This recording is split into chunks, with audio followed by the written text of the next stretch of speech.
Aujourd'hui, dans toute une histoire, les maladies invisibles. Comment vivre lorsque l'on est assailli chaque jour par des douleurs atroces, sans aucun symptôme visible, et comment réagit l'entourage. De toute façon, pour moi, j'appelle plus ça de la vie, mais de la survie.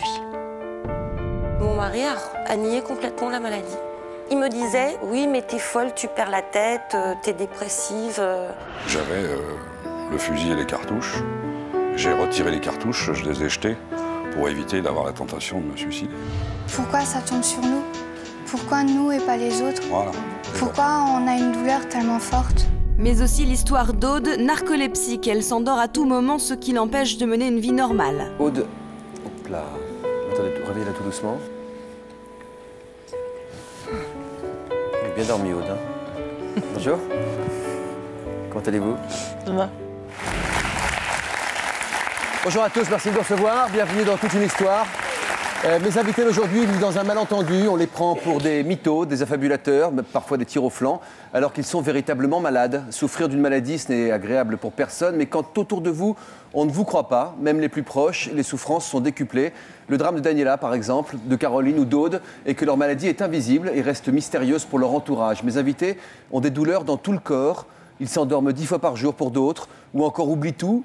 Mais quand on les regarde souriants et le teint frais, impossible de se douter de quoi que ce soit. Comment faire face à une maladie invisible? Comment supporter les réflexions méchantes et les regards sceptiques? Comment faire comprendre qu'on souffre vraiment? C'est ce dont nous allons parler aujourd'hui dans toute une histoire. Je présente nos invités. On commence avec vous, Daniela. Bonjour. Bonjour. Comment vous sentez-vous aujourd'hui? J'ai très mal, comme d'habitude. Vous avez mal où? Partout. Mais surtout là, la moitié gauche. Une douleur qui ressemble à quoi? La pire douleur que vous pourriez imaginer. Et je pense que c'est même au-delà. J'ai pas de mots pour la décrire.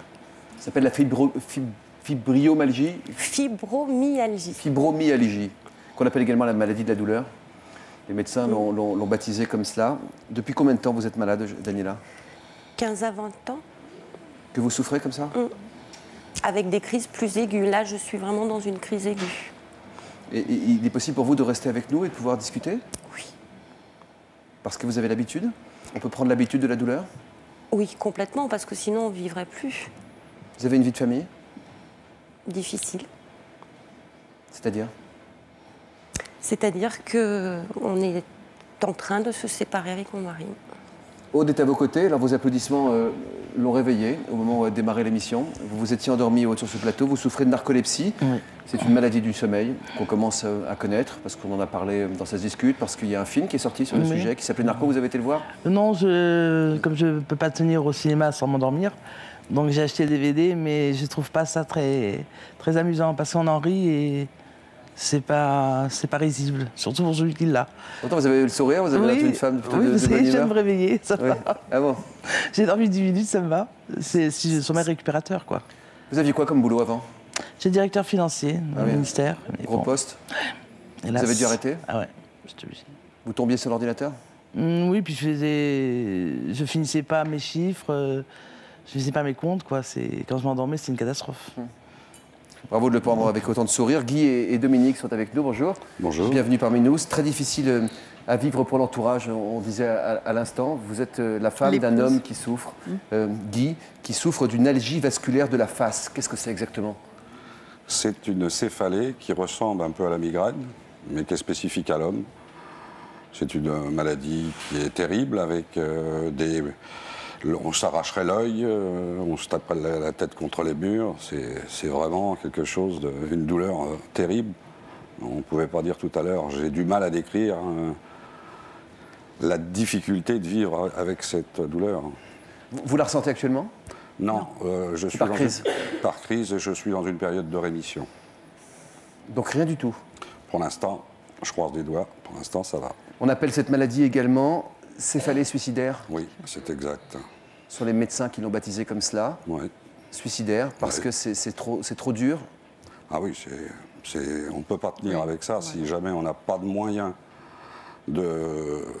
pour passer la crise. On a des pensées suicidaires.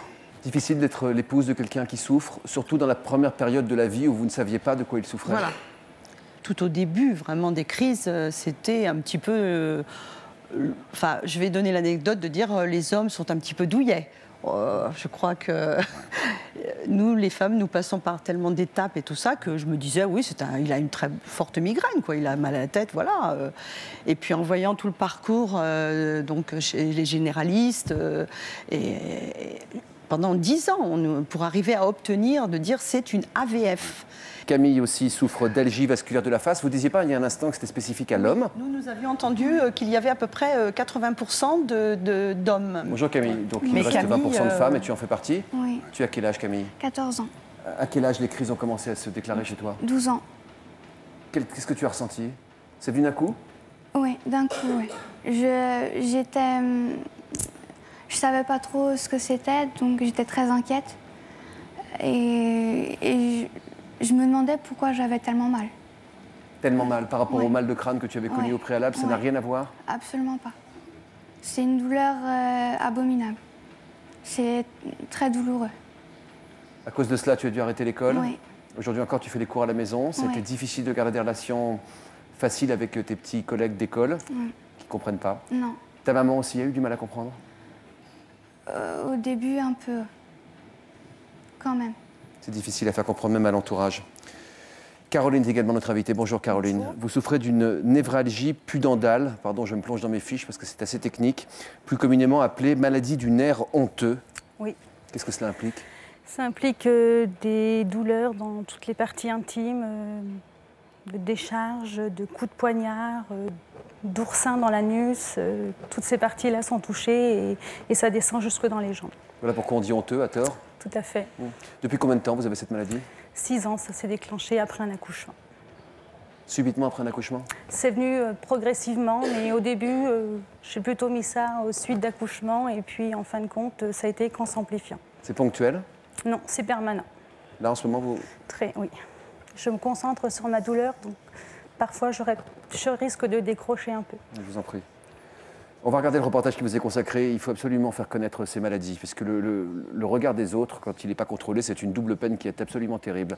Donc l'occasion de mieux comprendre comment au quotidien vous vivez constamment avec cette douleur, comment vous composez avec la douleur.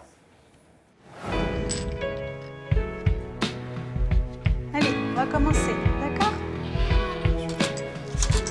Maman, ça lui fait déjà mal de jouer. Alors. Ah, bah tu vois, maman a quand même gagné. On va en faire une autre. Ah non, ma chérie, c'est bien, c'est trop long. C'est trop long, mon cœur. Tu sais, maman, elle a franchement du mal. Oh, ma chérie, tu comprends? Je sais, c'est pas facile pour toi.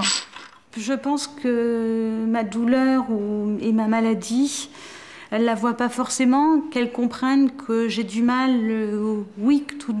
Oui, je pense que ça, elle le comprend, que j'ai du mal à faire des choses, mais il y a des fois, c'est qu'une enfant, on peut pas lui en vouloir d'oublier qu'on a mal. Et quand on voit que des adultes ne peuvent pas comprendre ton état, c'est sûr qu'on ne peut pas non plus demander l'impossible à un enfant, c'est sûr.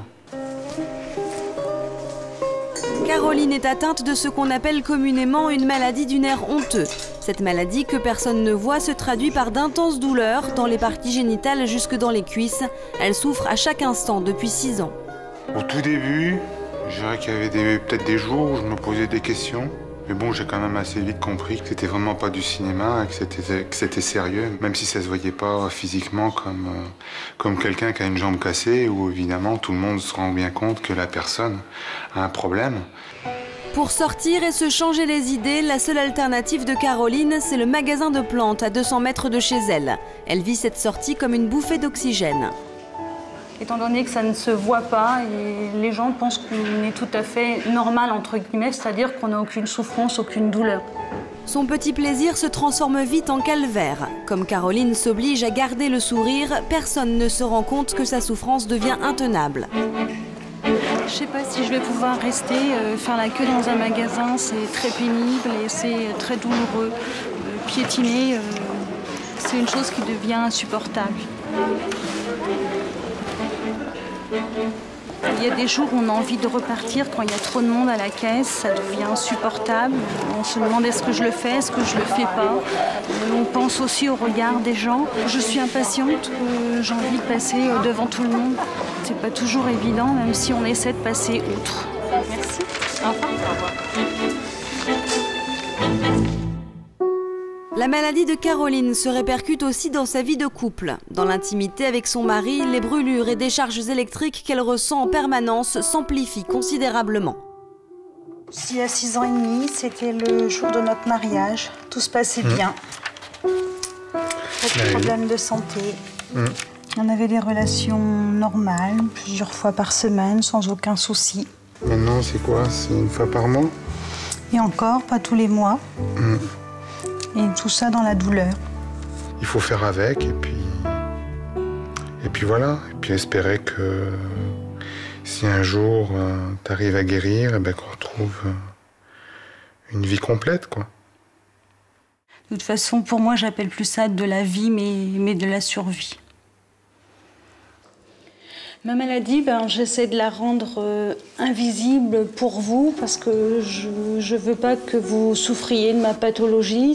Vous n'y êtes pour rien si je souffre. Je souffre vraiment trop pour pouvoir leur montrer à quel point c'est douloureux et je veux qu'ils vivent les moments le moins pénibles possible. J'ai tellement envie de faire des choses avec elle que je ne peux pas, que ça me ronge. Vous voulez qu'on reste debout, Caroline? Parce que c'est difficile de vous asseoir, en fait. Non, mais je peux quand même un petit peu. Mais si on vous met une banquette et tout ça, ça serait mieux installé? Oui. Voilà, si on peut. En fin de compte, pour soulager ma douleur, je m'assois la plupart du temps à l'envers, c'est-à-dire les genoux à la place des fesses. Je me mets comme ça pour ne pas avoir les fesses. Pas de contact? Pas de contact avec le dossier, pas d'assise en fin de compte. Et la douleur est plus supportable? Oui. Comment Puis malgré tout, je bouge énormément parce que j'arrive pas à me concentrer, j'arrive pas à rester très longtemps dans une position, surtout la position assise. Et quand ça s'est déclenché, cette maladie, vous n'en connaissiez rien? Je veux dire, c'est très peu connu, ça. C'est très peu connu. C'est la première fois que j'en entends parler. Oui, et puis bon, comme ça touche quand même les parties intimes, donc c'est un sujet entre guillemets tabou et les gens n'osent pas en parler. Bon, j'estime qu'il n'y a pas à avoir honte de la maladie. C'est pas de ma faute si je suis atteinte de cette maladie. Et bien sûr, et vous voulez le faire savoir aux autres aujourd'hui? Je veux le faire savoir aux autres aujourd'hui que on peut souffrir d'endroits pas faciles à parler, mais dont pour moi, il faut en parler. Mais c'est pas facile à faire comprendre aux autres. Vous l'avez constaté dans le cadre du travail, notamment? Oui, parce que dans le cadre du travail, les gens vous prennent un peu pour des impatients parce que vous ne tenez pas en place. Et puis en même temps, vous n'arrivez plus à vous concentrer parce que se concentrer sur la douleur, ça demande beaucoup d'énergie. Et vous le faites en ce moment? Oui, je me concentre. Et c'est vrai qu'il y a des moments où on décroche. Donc on se sent plus à l'aise. C'est facile à expliquer, ils l'ont compris autour de vous, au travail, une fois que vous leur avez expliqué? Certaines personnes, oui, d'autres plus ou moins. Des réflexions désagréables?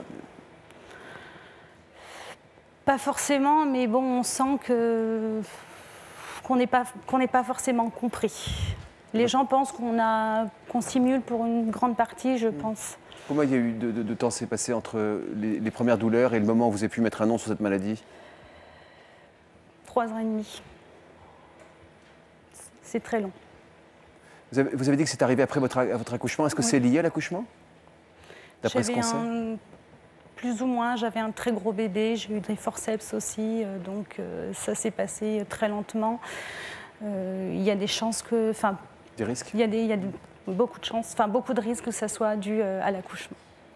On ne sait pas grand-chose sur l'origine de cette maladie, à vous écouter en parler? Non, parce que il y a certaines personnes à qui ça arrive autrement. Moi, c'est par l'accouchement, mais c'est vrai que le nerf, en fin de compte, devient comprimé, se déchire. Et... Ça peut partir comme c'est venu? Pas complètement, non. Non, il faut que le nerf puisse se reconstruire. Est-ce qu'il est possible que le nerf se reconstruise? Il peut se reconstruire malgré tout. Il faut apprendre à vivre autrement parce qu'il ne se reconstruira jamais normalement. Vous avez mis 3 ans et demi, Caroline, à découvrir cette maladie. Pour tous ceux qui nous regardent aujourd'hui et qui ressentent des douleurs comme celle-là, vraiment, je vous engage à venir sur le site internet de l'émission, à poser les bonnes questions pour pouvoir le savoir. Et une fois qu'on le sait, qu'est-ce que ça change? Une fois qu'on le sait, on est suivi par un centre antidouleur. On essaye plein de choses contre la douleur, mais malheureusement, ça ne marche pas forcément. Moi, je sais que pour moi, aucun médicament n'agit sur la douleur. De toute façon, tout ce qui est névralgie, algie, névralgie, les médicaments, même pour la douleur, n'agissent pas. Est-ce que toi, les médicaments te font du bien parfois? Oui, des fois, oui. Oui. Ils me soulagent peu, mais ils soulagent quand même. Et parfois non? Parfois non. Mais ça fait du bien quand ça soulage, même rien qu'un petit peu, quoi. Qu'est-ce que tu fais quand ça fait trop mal? On peut rien faire. On attend que ça passe. Et tu te couches, tu fais quoi? Je peux pas rester en place. Faut que je bouge. La plupart du temps, j'ai envie de me frapper la tête contre un mur tellement ça fait mal. Et je reste pas en place. Comme Caroline, quoi, vos besoins de mouvement. Oui, mouvement en permanence, c'est ce qui... Quand vous dites je me concentre sur la douleur, vous arrivez à la maîtriser en vous concentrant, enfin pas à la maîtriser complètement, mais à la contenir? À essayer de la contenir pour la montrer le moins possible. Parce qu'on veut malgré tout garder sa pudeur, on veut rester le plus normal possible. On ne veut pas montrer aux autres tel point, surtout aux enfants, tel point on peut souffrir. Vous avez des enfants, Aude? Non. Non. Vous êtes endormi? Ça va. Si vous vous endormez, est-ce que je peux vous réveiller? Vous me laissez 5 minutes parce que vous me réveillez trop brusquement. Ah non, je ne fais pas ça, non. Ouais. Mais, oui. Qu'est-ce qui peut se passer si on vous réveille trop brusquement? Comme je suis en sommeil paradoxal, j'ai le cœur qui descend à 30 et ça reste un problème cardiovasculaire. Il y a un choc trop rapide, donc il faut y aller tout doucement dans ces cas-là. Je comprends. Quel genre de femme étiez-vous avant de tomber malade? Moi, j'étais quelqu'un de très actif, très speed. Je me comparais, on va dire, au lièvre avant. Et j'arrivais à concevoir mon travail, ma vie de famille, mes enfants. Je faisais les courses. Je sortais avec mes filles, on allait au cinéma. J'étais quelqu'un de très actif. Maintenant, je me dirais que je suis une tortue. Il me faut énormément de temps pour faire quelque chose. Je n'arrive plus à me concentrer, donc je n'arrive... Vous n'arrivez pas à vous asseoir même? Non, donc ça veut dire... j'arrive à m'asseoir, mais 10 minutes, après ça devient... donc je bouge tout le temps, donc on n'arrive plus à se concentrer pour faire quelque chose. Même pour lire, je décroche assez facilement. Il faut... Vous dormez bien? Très mal, je dors en gros 3 à 4 heures par nuit. Même la douleur me réveille et je ne sais plus comment me mettre. Pour essayer de m'endormir, je cale mes poings sous mes fesses. Derrière, pour pas qu'il y ait d'appui. Pas qu'il y ait d'appui, mais malgré tout, ça me réveille pendant la nuit. Alors, je ne sais pas si c'est la douleur qui me réveille ou si je suis réveillée. Et de toute façon, je ne peux pas me rendormir par la douleur, mais c'est très dur. Est-ce que ça a changé dans vos relations avec votre mari? Oui, énormément. J'ai la chance d'avoir un mari très à l'écoute, mais on n'a pratiquement plus aucun rapport sexuel. On ne pouvait pas, c'est trop localisé, douloureux. ouais. On a l'impression vraiment d'avoir un corps étranger qui vous fait atrocement mal. Donc, de me voir dans la souffrance comme ça, de toute façon, mon mari préfère qu'on n'ait pas de rapport malgré tout. J'essaie d'en garder à peu près un par mois pour avoir... Pour avoir ce lien, mais très souvent, on ne va même pas jusqu'au bout. Vous n'y prenez aucun plaisir, vous? Je n'y prends au contraire? aucun plaisir, je ne ressens aucun plaisir, je n'ai que de la souffrance. Depuis 6 ans? Depuis pratiquement 6 ans.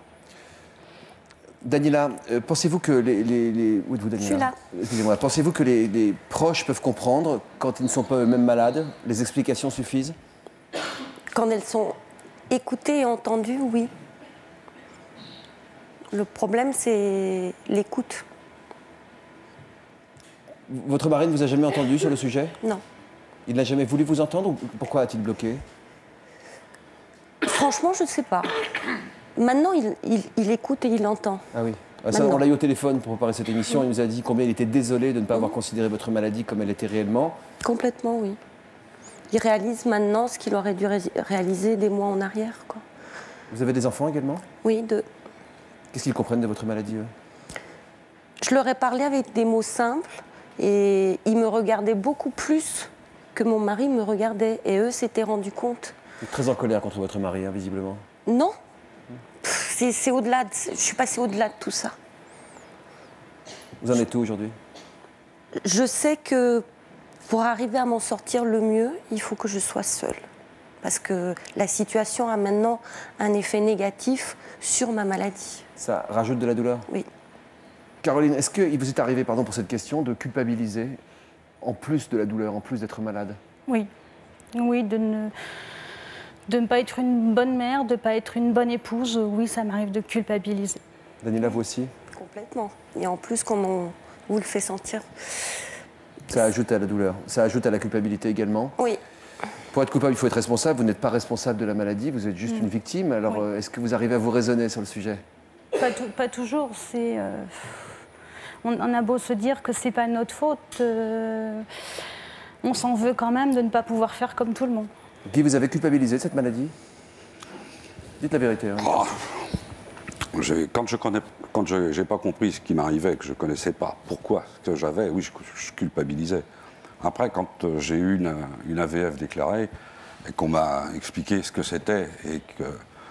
Oui, algie vasculaire de la face. Algie vasculaire de la face. C'est-à-dire que pendant 10 ans, vous ne saviez pas? Non, je ne savais pas. Je me demandais ce qui m'arrivait et, comme disait tout à l'heure mon épouse, elle me prenait peut-être un peu pour un chuchote en disant oh, un petit mot de tête, c'est pas bien grave. C'est arrivé dans les premiers temps avant le diagnostic avec votre mari? Oui, mon mari au début, il pensait plus que c'était des suites d'accouchement, que tout allait se remettre dans l'ordre. Et puis très vite, il s'est rendu compte que je souffrais vraiment. Bon, déjà, je suis quelqu'un qui montre pas facilement sa douleur, donc quand je dis que j'ai mal, là, il a compris que j'avais réellement mal. Oui, compte tenu de votre caractère et puis de l'histoire que vous aviez déjà tous les deux avant, il vous connaissait bien, quoi. Oui.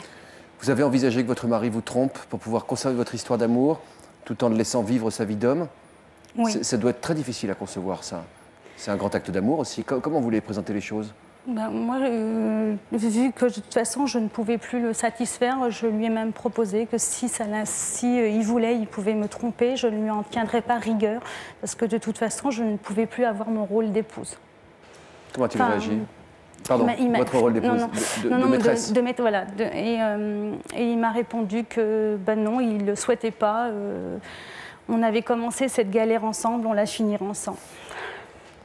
Vous avez envisagé des choses comme celle-là pour essayer de garder votre relation d'amour? C'était pas d'actualité, mais je pense qu'il y a quelques mois en arrière, oui. Rejoignez-nous, Daniela. Venez nous rejoindre ici.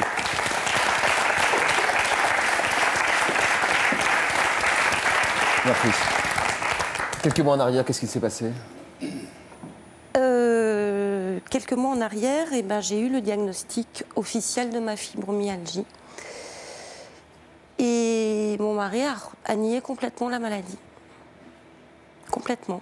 Pour lui, j'étais en dépression chronique. On appelle ça la maladie de la douleur. Oui. Ça, il l'a compris?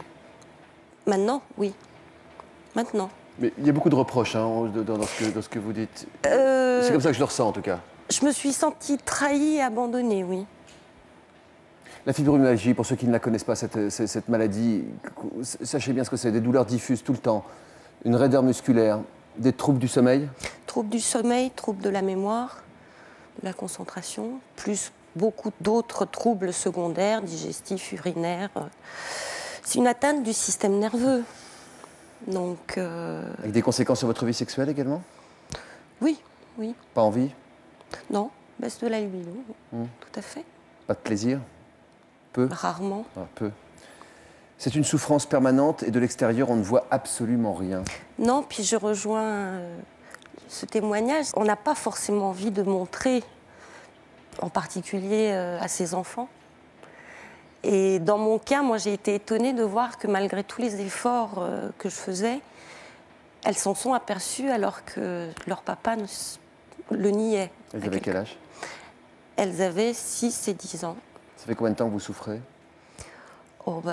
Depuis qu'elles sont nées, avec 2 grosses crises aiguës. La première en 2003, où j'ai été en arrêt de travail pendant plus de 6 mois, et où là, j'allais chez le kiné tous les jours quand même, et aucun bénéfice.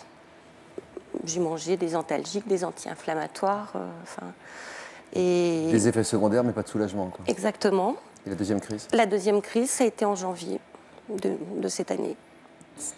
Grosse crise et très très longue alors. Oui, grosse crise très longue. Ça a commencé par un virus, a-t-on dit. Donc pendant 3 semaines, 40 de température. Et malgré tous les médicaments, je ne descendais pas en dessous de 39. Voilà, ça a duré. Caroline, si vous quittez votre position pour faire marcher un peu dans le studio, si ça vous soulage, surtout faites comme chez vous. Donc voilà, et ça a duré 3 semaines. À tel point que mon généraliste m'a même envoyé chez un spécialiste de la médecine interne parce qu'il était complètement dépassé. Je faisais une prise de sang tous les 4 jours pour voir si on trouvait quelque chose et on n'a rien trouvé. Fibromyalgie, avant de le savoir, est-ce que vous êtes remise en question? Est-ce que vous vous êtes dit que vous somatisiez peut-être, que vous étiez en train de créer cette maladie? C'est-à-dire qu'à la suite de cette attaque en janvier, n'ayant pas de réponse, j'ai vraiment craqué au mois de mars. Je me suis mis en arrêt de travail parce que j'en pouvais plus. Avant le diagnostic, vous étiez à fond dedans? À fond dedans, à fond dans le métier, à fond dans la maison, dans la famille, à fond dans tout. C'est une des caractéristiques des fibromyalgiques. Hyperactive? Oui. Qui tiennent pas en place? J'ai l'impression que ça vous fait un point commun de plus. Oui. C'est-à-dire qu'on fait les choses à fond. Oui, pareil. J'étais toujours très active. Mais depuis que j'ai cette maladie, j'ai été très ralentie. Donc tout ce que je peux faire dans ma vie quotidienne, c'est ralenti. Lorsque personne ne vous prenait au sérieux, lorsqu'il n'y avait pas de nom sur cette maladie? Donc moi j'ai fait des recherches sur Internet en tapant fatigue, parce que c'est un des symptômes dont on n'a pas parlé, c'est une fatigue. Grosse fatigue, on l'a dit rapidement. Voilà, en tapant fatigue, douleur, et je suis tombée sur fibromyalgie, en particulier un site très très documenté. Et au fur et à mesure que j'ai regardé tous les symptômes qu'on citait, j'ai dit, je sais maintenant ce que j'ai. Chez le premier généraliste chez qui je suis allée avec un dossier comme ça, il m'a dit non, c'est du surmenage. Je vous mets en arrêt de travail. Et rien. Méconnaissance du médecin, visiblement. Méconnaissance de la maladie par le médecin. Oui, complètement. Et moi, j'étais persuadée que j'avais ça. Donc après, ça a été la recherche d'un spécialiste dans ma région. Donc, prise de contact par Internet avec les autres malades. Est-ce que vous pouvez me conseiller avec les associations de malades? Est-ce que vous pouvez m'indiquer quelqu'un dans cette région? Il n'y a pas de spécialiste dans le coin? Si, j'ai fini par en trouver un. Donc, pour résumer par rapport à mon mari, donc à ce moment-là, je lui donnais déjà des informations en disant que j'avais besoin d'être rassurée à ce moment-là. Et mais non. T'es folle, tu perds la tête, t'es dépressive, voilà. Vous y avez cru? Vous en avez douté? J'ai fini par le croire, à tel point que j'ai fait une demande d'hospitalisation en hôpital psychiatrique. Vous-même? Oui. Et alors? Et alors, j'y ai passé 5 jours, totalement pour rien. Et à la sortie, la sortie était demandée par le médecin parce qu'il ne comprenait pas ce que je faisais là. Sans antidépresseurs? Je suis sortie sans aucun traitement, simplement des somnifères parce qu'effectivement, je ne dors pas. Mais, donc là, votre mari a compris que ce n'était pas la tête, que c'était bien le corps qui... Non. Toujours pas? Toujours pas. À quel moment il a compris alors? Maintenant. Pourquoi maintenant? Parce qu'on va se séparer et que, tellement en état de choc, il s'est mis justement à écouter. Ce qu'il ne voulait pas entendre. Voilà. Il s'est mis à écouter, à entendre, et la peur... Pourtant, ça fait un moment que je lui dis, tu sais, je n'en peux plus, et la situation me fait du mal. Et c'est le jour où j'ai dit, là, on se sépare, c'est fini, et je ne t'aime plus, et là, l'électrochoc. Et malheureusement, il arrive trop tard. C'est trop tard? Oui. C'est vraiment trop tard? C'est vraiment trop tard.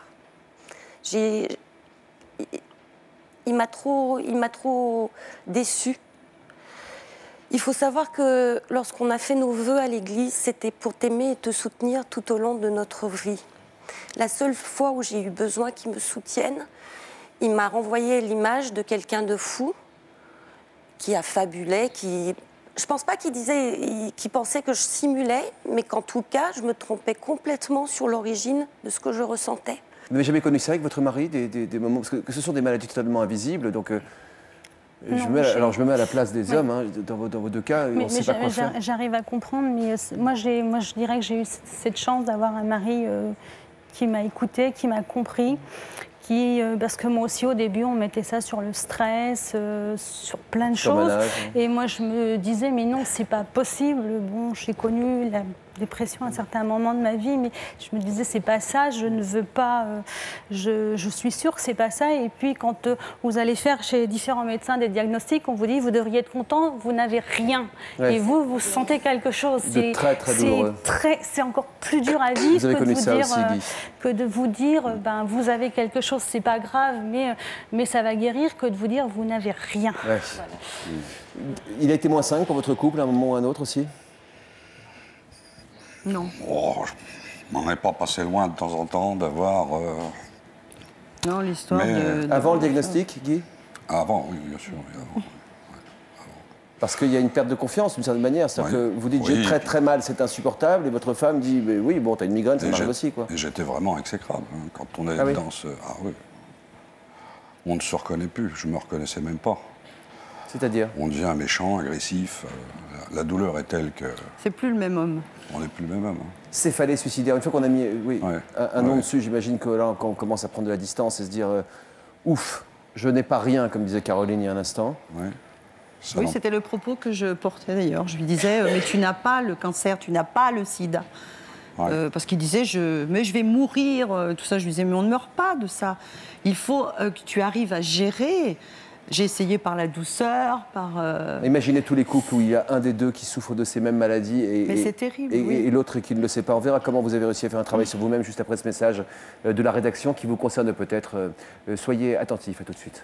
Issu d'une famille nombreuse, vous n'arrivez pas à trouver votre place.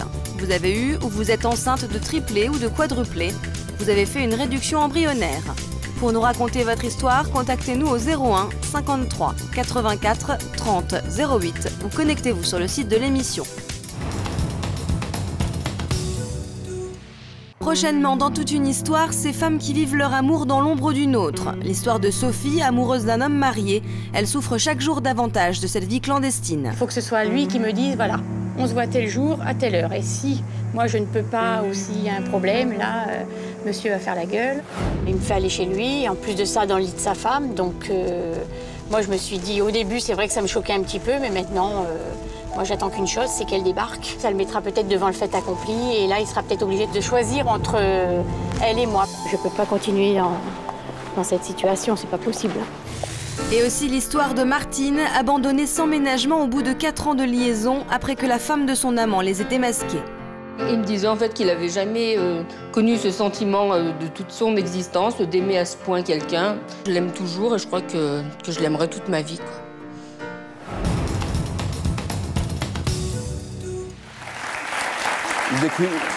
Nous découvrons aujourd'hui les maladies invisibles dans toute une histoire avec le récit de nos invités. On était en train de parler avec Guy et Dominique de cette maladie qu'on appelle les céphalées suicidaires parce qu'elle donne envie de se suicider. Camille, tu as la même maladie. Tu as pensé au suicide déjà? Oui, souvent. Depuis quel âge? Depuis 12 ans, dès le début. Tout de suite, dès les premières crises, j'ai ressenti le besoin. Vous avez eu ce sentiment, vous aussi, Guy? Oui, bien sûr. Oui, j'ai eu le même sentiment. Même, j'ai été prêt de faire des bêtises. Heureusement, je ne les ai pas mises en application. Mais... Vous avez été jusqu'à l'imaginer? Ah, l'imaginer, j'ai même... j'ai fait du bal-trap pendant un certain nombre d'années. J'avais le fusil et les cartouches. J'ai retiré les cartouches, je les ai jetées pour éviter d'avoir la tentation de me suicider. Il y a un moment où vous l'avez envisagé? Oui, bien sûr. Je l'ai envisagé et bon, mon épouse m'a quand même aidé, m'a rattrapé. Il était très violent à cette époque. J'étais très violent. Physiquement? Ah ben oui, il m'a rejeté et tout. Il voulait pour lui peut-être en finir, je ne sais pas. Et moi, je luttais contre ça. Et Guy n'a jamais été violent. Ah non, je ne sais pas. Ça fait combien de temps que vous souffrez? Ça fait 25 ans que j'ai... Les premières crises ont été à 25 ans. Elles n'étaient pas aussi fortes qu'elles sont devenues par la suite. Ça s'est amplifié? Ça s'est amplifié. Donc ça fait à peu près 15 ans que je suis déclaré en agie vasculaire de la face et 10 ans que j'ai un traitement par piqûre qui me permet d'avoir, entre guillemets, une activité normale et d'avoir quand même moins mal. De vous soulager un peu? De me soulager un peu, oui. Oui, une petite jeune fille qui souffre de la même chose que vous. Oui. Ça s'est déclaré beaucoup plus jeune que vous encore. Qu'est-ce que vous ressentez pour elle? J'ai beaucoup de mal pour elle. Ça va être difficile pour elle parce que quand on regarde la définition de l'algie vasculaire de la face, malheureusement, pour elle, c'est un peu plus tôt. Ça vous prend entre 20 ans et 40 ans et ça peut vous durer entre 20 et 40 ans. Vous voyez que pour l'instant, il n'y a encore rien. Ces traitements, ils arrivent à te calmer, les mêmes traitements que prend Guy? J'ai pas le même traitement. J'ai des sprays nasales et ça me soulage beaucoup.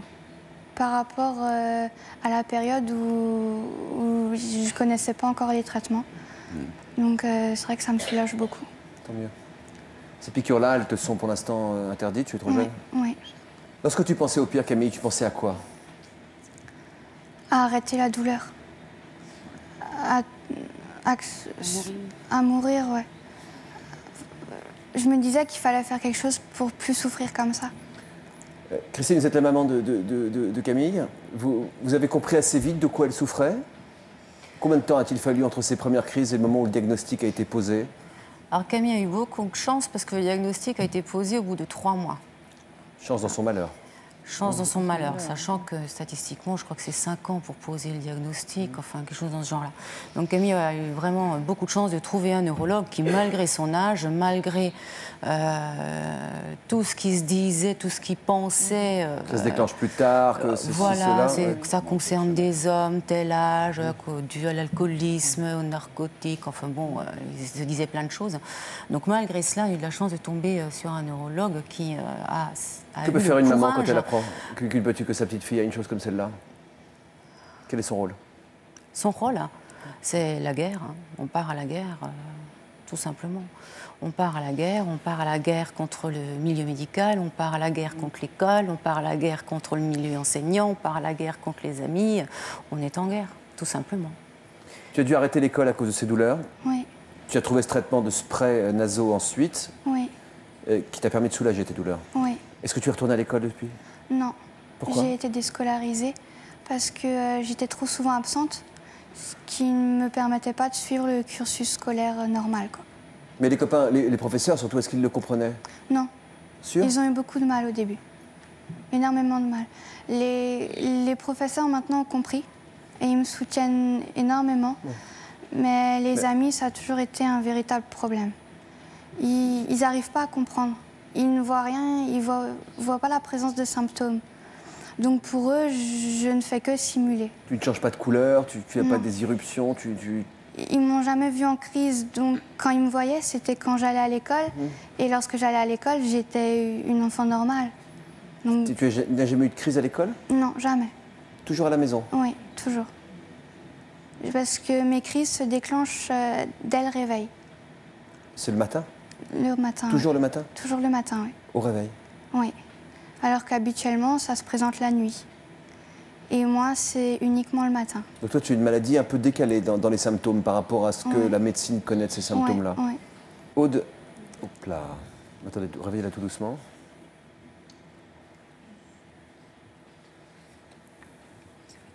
Vous avez bien dormi, Aude. Hein? Bonjour. Comment allez-vous? Ça va. Tout de suite, vous savez où vous êtes quand vous vous réveillez? Pas toujours, mais bon, là, ça va. Là, ça va? Je vous laisse 2 minutes pour reprendre vos esprits, peut-être. C'est une autre maladie invisible, ou alors visible, puisque madame s'endort, mais est-ce qu'on pense que c'est une maladie quand on voit quelqu'un s'endormir? Je ne pense pas. On regarde un reportage qui vous a été consacré. Il s'agit d'une maladie du sommeil, ça peut prêter à sourire.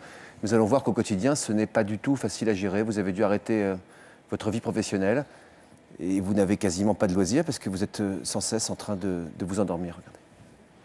Là, je viens de me lever. Il est 3h moins 5 et je me prépare mon petit déjeuner. Je viens dans ma cuisine.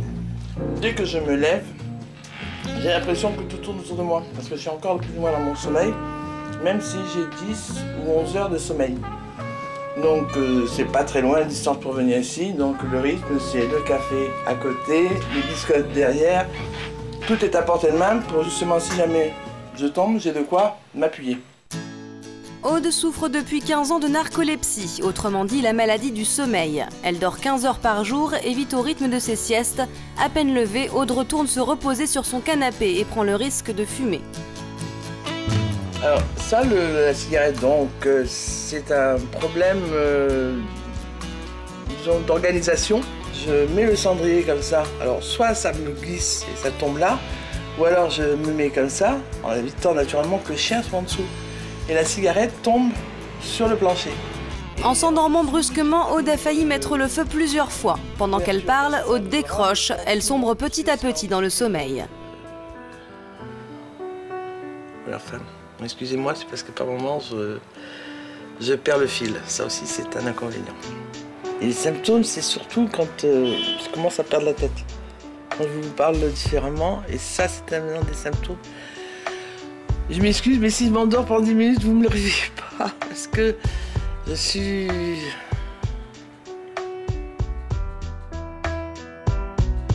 À cause de ses nombreux accès de sommeil, de ses pertes de mémoire et de tonus musculaire, Aude a dû arrêter le travail et la plupart de ses activités. Elle a pris 40 kilos.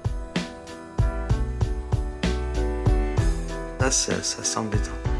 J'aurais 70 ans, je me dis, bon, ça va, t'as fait...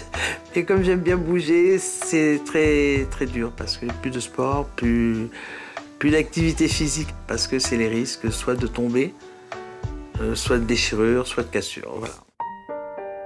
Aude peut s'endormir à tout moment et tomber net, même en pleine rue. Des situations anodines deviennent source de danger et d'incompréhension.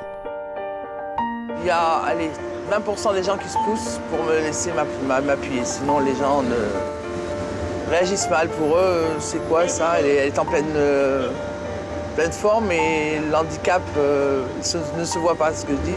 Donc les gens, ou alors j'ai bu, ou je suis drogué, et voilà, c'est ça. Il faut que je sorte ma pièce d'identité, enfin ma carte d'invalidité, et on la regarde noir sur blanc, parce que c'est pas une maladie voyante, j'ai pas une jambe de bois. C'est normal, c'est que quand ça me prend, c'est vrai que... Mais ça passe pas encore facilement, même dans le bus. Hein. Donc je reste à la maison et puis je regarde des autres, ben voilà. Il me reste une amie, 2, 3 amis, vraiment sincères sur qui je peux compter. Les autres, c'est des relations. J'ai pris une force de caractère en me disant, si on veut pas me croire, ben on me croit pas, c'est tout. Ce soir, Aude sort dîner avec Sylvie, son amie de toujours. Pourtant, même Sylvie n'a pas tout de suite cru en sa maladie. On a commandé notre plat, alors j'espère que je vais pas m'endormir comme d'habitude, je sais. C'est les 3 quarts du temps, mais tu vas être là et tu ne peux pas me réveiller si je m'endors. Alors, et surtout, tu fais en sorte que les gens rigolent pas. Au début, on ne savait pas ce que c'était et on se demandait ce qui lui arrivait, quoi. Quand on a su que c'était vraiment une maladie, on prend les choses différemment. Finalement, je suis seule contre ça, parce que... mais même Sylvie, je sais qu'elle était de bonne foi, mais elle avait des doutes, parce que c'est vrai que je sortais beaucoup. Elle dit, bon, ça va, Aude, arrête. Bon, il m'écoutait pour dire, bon, je l'écoute, mais elle allait dire, bon, ça va. Ouais, elle fabule, quoi. Elle fabule, voilà. Il me prenait pour une mytho à un moment. Ouais, une mytho, ou une alcoolique, ou une droguée, enfin voilà, quoi, parce que quand on vous connaît depuis très longtemps, on doit être extrêmement surpris. Ah oui, ça c'est... Et quand on ne vous connaît pas, on peut être surpris également. Oui, c'est-à-dire que ceux qui ne me connaissent pas, si je ne m'endors pas, les gens ne le voient pas, quoi. Ils ne croient pas. C'est quand je m'endors sur une chaise ou au restaurant. Comment ça s'est terminé cette soirée-là au restaurant? Eh bien, elle a fait des mots croisés. Elle s'est endormie et maintenant je prends des mots croisés parce que j'évite aussi le regard des autres, des questions et voilà, puis j'attends que ça se passe. Vous ne la réveillez pas? Il ne faut pas vous réveiller? Non. Non, pas toujours. Enfin, j'arrive maintenant un peu à doser à quel moment je dois la réveiller. Sauf quand je m'endors comme ça, c'est pas grave. Et quelquefois, je m'endors en arrière et malheureusement... Ah, on peut basculer? Non, je ronfle. Ah, vous ronflez? Ben oui, parce que on va mourir de ça. Hein. Ah ben ça gêne, hein. On me réveillait en plein restaurant l'autre jour. Mais alors là, on vous regarde avec comme si vous étiez un peu alcoolo ou les gens qui s'endorment généralement? Non, en soi, c'est... Au début, mes amis croyaient que je faisais la Java. Donc, comme je faisais la Java, c'est vrai. Mais bon, j'étais pas à ce point fatigué. Et en plus, c'est que je vais dormir 2-3 minutes. Bon, pas quand je suis assise, hein. C'est pour ça que je me laisse souvent, je suis souvent debout. Debout, vous endormez pas? Ah non. Assise? Assise, oui, ça c'est... Quand je n'ai pas une activité, je m'endors, quoi. Conduire? Alors conduire, quand c'est moi qui conduis, je ne m'endors pas. Vous êtes à côté? Je m'endors. Au restaurant? je m'endors. Cinéma? Alors, c'est une catastrophe. Je loue mes DVD, c'est mieux comme ça, parce que je suis sûre de les voir. Théâtre, danse... Ah, c'est fini tout ça. C'est fini, les boîtes de nuit, c'est pareil.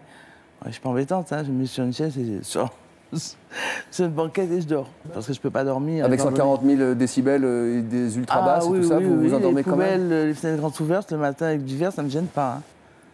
Quand vous dormez, vous dormez. Ah oui, vous dormez combien d'heures sur une surface de 24 heures? Avec les haltes comme ça peut aller de 14 à 16 heures. Oui, quand même, ouais. C'est fatigant. Enfin, j'ai honte de dire ça parce qu'il y en a qui se lèvent le matin à 6 heures et il y en a qui ne dorment pas. Mais l'inverse, c'est pénible aussi parce qu'on perd du temps.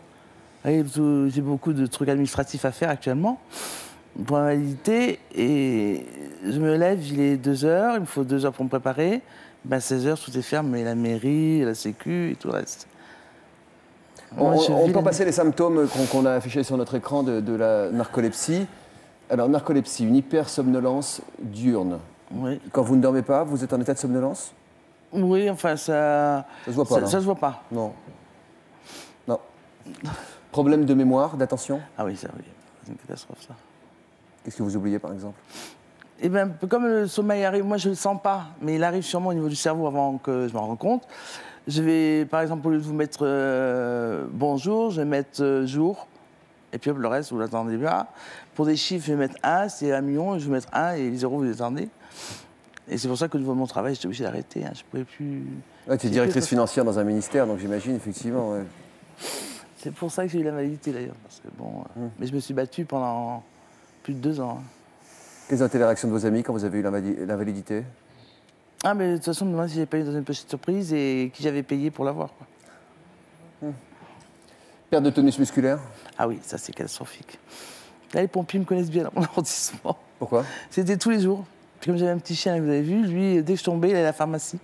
La pharmacienne prévenait les pompiers, ils venaient me chercher. Qui allait à la pharmacie? Mon petit chien que j'avais, qui est dressé, hop, il partait à la pharmacie. Et quand elle le voyait arriver à la pharmacie, elle se doutait que c'était tombé quelque part. J'avais la chance d'avoir eu ça. C'est vous qui l'avez dressé? Non, tout seul, au début, je sais pas comment ça s'est passé. C'est fou, ça, hein? Comme j'avais l'habitude souvent d'aller passer, parce que la pharmacie est en bas de chez moi, donc est-ce qu'il avait pris l'habitude? Je ne peux pas. Alors je tombais, est-ce que c'était un moyen de refuge? On ne sait pas la réaction des animaux, hein. C'est déjà pas celle de l'être humain, mais bon. C'est mignon. Enfin, je veux dire, il s'occupe de vous, quoi. Ouais. À quel moment de votre vie vous êtes devenu narcolepsique? Eh ben, au décès de maman. Sa maman était quelque chose de très important. C'est pilier de la famille et j'ai pas admis son départ trop jeune. Donc, vous avez quel âge? Moi, j'avais 40 ans, mais bon, il n'y a pas d'âge pour perdre une maman. Non, mais et elle avait 65 ans. C'est jeune. Voilà. J'ai pas admis son départ. Enfin, je ne l'ai pas admis, si, parce qu'elle a souffert pendant 2 ans d'un cancer, mais je pense que mon subconscient ne l'a pas admis. Parce que maintenant, je m'aperçois, parce que je me renseigne toujours pour ma maladie, à cause du traitement, que je ne peux pas supporter, enfin, qu'il n'y a aucun effet sur moi. Et je me tiens au courant et ils s'aperçoivent maintenant, au bout de 14 ans, que c'est dû à des chocs importants, psychologiques, affectifs. Choc émotionnel? Voilà. Alors, votre amie Sylvie est avec vous. Vous connaissez Aude depuis bien longtemps? Oui, depuis longtemps, oui. Depuis la petite enfance, quasiment, quoi? Ou la jeune... non, après, enfin, disons, adolescence, quand même. Plus de 20 ans, quoi? Oui. Plus de 20 ans. Au tout début de la maladie, quand elle a déclenché, vous imaginiez quoi? J'imaginais que, je me suis dit, c'est pas possible, tu fais trop la fête, tu sors de trop. On pouvait croire aussi qu'elle avait bu, qu'elle était droguée également. Donc, bon... Vous lui parlez de vos soupçons? Oui, parce que également, il y avait aussi un peu de moquerie aussi au départ. Et bon, on en a parlé, et bon, sachant qu'elle ne boit pas, elle ne se drogue pas, bon. Là, il y avait vraiment un gros souci. Donc, elle a consulté le médecin, et c'est au bout seulement de... 1 an et demi, 2 ans, qu'elle a su ce qu'elle avait réellement. 15 ans après le diagnostic, Aude, est-ce que vous avez toujours l'impression de ne pas être prise au sérieux autour de vous? Ah oui, non, il n'admet toujours pas. Non, parce que, bon, à part que j'ai pris 40 kilos, ça c'est visible, mais parce que je ne fais plus de sport, ça, je ne peux plus faire de sport, plus rien, c'est ce qui m'a fait que j'ai énormément grossi. Mais non, parce que j'arrive toujours, ma pente, bonjour, c'est moi la star, ça fait 30 ans que j'habite mon quartier aussi. Et bon, je suis toujours en train d'essayer de sourire parce que je garde le moral, comme ces gens qui souffrent comme tout le monde ici, qui souffrent beaucoup plus que moi d'ailleurs, hein, parce que moi à côté c'est rien. Pas de douleur? Ah non, quand j'ai entendu leur... Non, on a des crampes musculaires, mais je pense pas au stade où Les personnes qui sont autour de moi, non, j'ai pas ce malheur-là. Moi, j'ai une autre chance. Qu'est-ce que vous ressentez quand on vous dit que vous vous écoutez trop, quand on vous dit qu'il faut vous secouer un petit peu plus, etc. Ce sont des phrases qui blessent. Je dis qu'on change, on change. Je prends ton poste et prends le mien. Là, au début, ils rigoleront, mais après, ils rigoleront pas. Tu préférais que ça se voie, ta maladie, Camille? Oui. Face aux gens qui me reprochent de simuler, oui. Oui, totalement.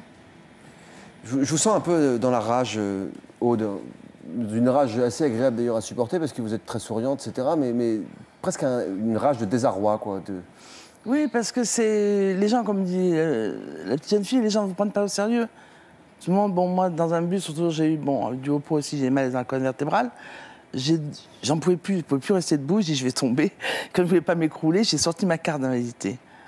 Et c'est un monsieur d'une 40aine d'années, il a regardé dans tous les sens, sa femme a pris la carte. J'ai dit, écoutez, c'est pas un faux. Ils m'ont regardé comme ça avant de me laisser la place, quoi. J'ai dit, bon, ne me la laisse pas, je vais pas me battre. Faites attention à ce que vous faites, hein. Qu'on fasse attention quand même avant de se prononcer, avant de douter des gens. Vous aimeriez que ça se voit, Caroline? Pas spécialement que ça se voit, mais au moins que ça soit reconnu. Par qui? Par l'entourage, par les personnes, par ne serait-ce que certains médecins aussi, puisque tout le monde ne s'imagine pas. Enfin, on est obligé quelquefois de changer de médecin. Moi, je peux vous parler de mon expérience personnelle. J'ai une prise en charge à 100% pour dépression. Parce que si mon médecin, et c'est mon médecin, mon spécialiste, qui m'a dit, on demandera pour dépression. Parce que si par hasard on prononce le nom de fibromyalgie, ça sera refusé. C'est tout à fait vrai, parce que moi, mon médecin, il m'a dit, si vous avez un problème avec votre arrêt de travail, malheureusement, il faut faire passer ça en dépression de la douleur. Donc besoin de connaissances, de reconnaissance et besoin d'informations. J'espère que cette émission aura permis aux sceptiques de réfléchir, au moins de se poser quelques questions, alors qu'on soit proche ou un peu moins proche. Il y a les apparences, mais aussi la réalité. Et parfois, il est bon de ne pas se fier à ce qu'on peut voir ou justement ne pas voir. Merci à vous tous. Au revoir.